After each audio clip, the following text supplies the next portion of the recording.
La technologie en question, ce n'est pas un domaine à part, c'est un domaine qui fait avancer les autres domaines. Aujourd'hui, je mets quiconque au défi de me donner un seul domaine en ce monde-là auquel la technologie ne s'applique pas. Il n'y en a pas, que ça soit la santé, l'éducation, le domaine de la sécurité, la défense. Tous ont besoin de la technologie et tous ont vu avancées considérables avec la technologie. Derrière aussi, on a l'impact de l'intelligence artificielle. Aujourd'hui, pour faire de l'IA, il nous faut des données. Et les données, il faut le dire, elles nous représentent. Les données disent qui nous sommes. Les données, c'est notre culture, c'est notre identité. Et aujourd'hui, en donnant nos données à d'autres nations, à d'autres compagnies étrangères, en fait, nous sommes en train de nous vendre. Ces personnes nous connaissent mieux que nous-mêmes. Aujourd'hui, je prends l'exemple, on va sur TikTok par exemple. Ils nous L'algorithme de TikTok est tellement aiguisé qu'il nous produit du contenu, qui nous fait des recommandations auxquelles on ne peut même pas, mais qui nous plaisent. Des trucs auxquels on ne pouvait même pas penser, mais c'est comme s'ils nous avaient étudiés en tant que tel. Donc derrière, ce n'est pas de la magie, c'est juste l'exploitation des données. Et c'est réellement ces données-là qu'on doit exploiter nous-mêmes pour pouvoir avancer.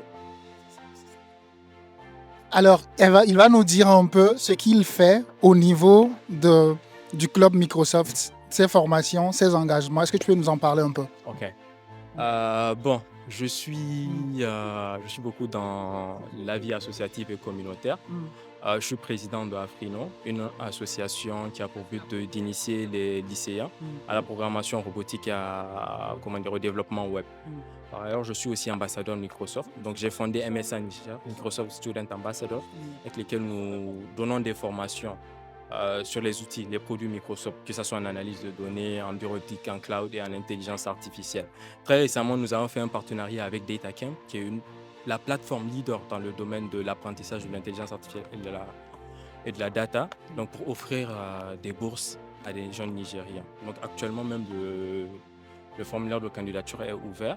Donc nous souhaitons vraiment que beaucoup puissent participer parce que c'est des opportunités qu'on n'a pas tout le temps et qui permettent vraiment de changer des vies. Est-ce que ces formations à peu près futuristes pour un jeune Nigérien, mais qui quand même est présentiel dans d'autres écosystèmes, ça parle aux jeunes Nigériens?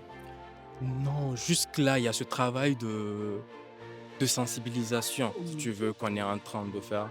Déjà de faire comprendre. Parce que beaucoup, déjà, sont exposés au smartphone, mais en font un usage très superficiel. Yeah. On se limite à l'usage des applications de réseaux sociaux, à la prise de photos. Derrière, il n'y a pas une exploitation Optimal. optimale, on peut le dire. Et aujourd'hui, on a tous dans notre entourage quelqu'un qui a un téléphone très puissant, qui a un ordinateur très puissant, mais qui ne produit rien de Qui fait pas des lucratif. vidéos avec. Voilà, avec. Donc il y a toujours ce travail de sensibilisation pour montrer déjà que ce qu'on voit dans les films là, les choses réalistes qu'on peut nous-mêmes faire, c'est à notre portée. Il suffit juste de la bonne formation, développer ses compétences et puis on est prêt, quoi.